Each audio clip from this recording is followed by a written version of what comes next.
മമ്മൂട്ടിയുടെ ടർബോയുടെ first half കഴിഞ്ഞ് ഇറങ്ങിയതേ ഉള്ളൂ. എൻ്റെ പൊന്നെ ഒരു രക്ഷയില്ല, അടിപൊളി. ഫസ്റ്റ് ഹാഫ് വേറെ ലെവല്, വിചാരിക്കണേക്കാളും അപ്പുറം. തിയേറ്റർ എക്സ്പീരിയൻസ് ചെയ്യണം. ഫസ്റ്റ് ഹാഫ് തിയേറ്റർ എക്സ്പീരിയൻസ് ചെയ്യേണ്ട പടമാണ്. സെക്കൻഡ് ഹാഫ് എന്താണെന്ന് ഇനി കണ്ടറിയണം.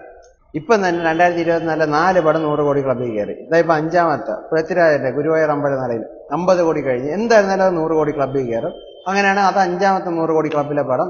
6ാമത്തെ മമ്മൂട്ടിയിലെ എഴുതി വെച്ചു ടർബോ, അത് 100 കോടി ക്ലബ്ബിൽ 6ാമത്തെ 2024 പടം. പുലിമുരുകന് ശേഷം വൈശാഖിന്റെ പേരെടുത്ത് പറയത്തക്ക രീതിയിൽ അടിപൊളി പടമാണ്.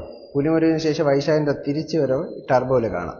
ഈ ടർബോ ഇതേപോലെ ഫസ്റ്റ് ഹാഫ് പോലെ സെക്കൻഡ് ഹാഫ് പോയി കഴിഞ്ഞ് കഴിഞ്ഞാൽ വൈശാഖിന്റെ പേരിൽ എടുത്ത് പറയത്തക്ക രീതിയിലൊരു പടമായിട്ട് മാറും പുലിമുരുകന് ശേഷം. ആവേശം എങ്ങനെയാണ് ഞാൻ ഇപ്പോൾ തിയേറ്ററിൽ എക്സ്പീരിയൻസ് ചെയ്തത്, അത് സെയിം വൈബിലാണ് ഫസ്റ്റ് ഹാഫ് ടർബോ ഇതുവരെ പോയത്. ഇനി എങ്ങനെയാണ് ടർബോ പോകുന്നത് നോക്കണം. ട്രെയിലർ കണ്ട് ഏത് ഫീല് വേണമെന്ന് പറഞ്ഞാണ് സിനിമയ്ക്ക് ഈ ടർബോ കാണാൻ വേണ്ടത്.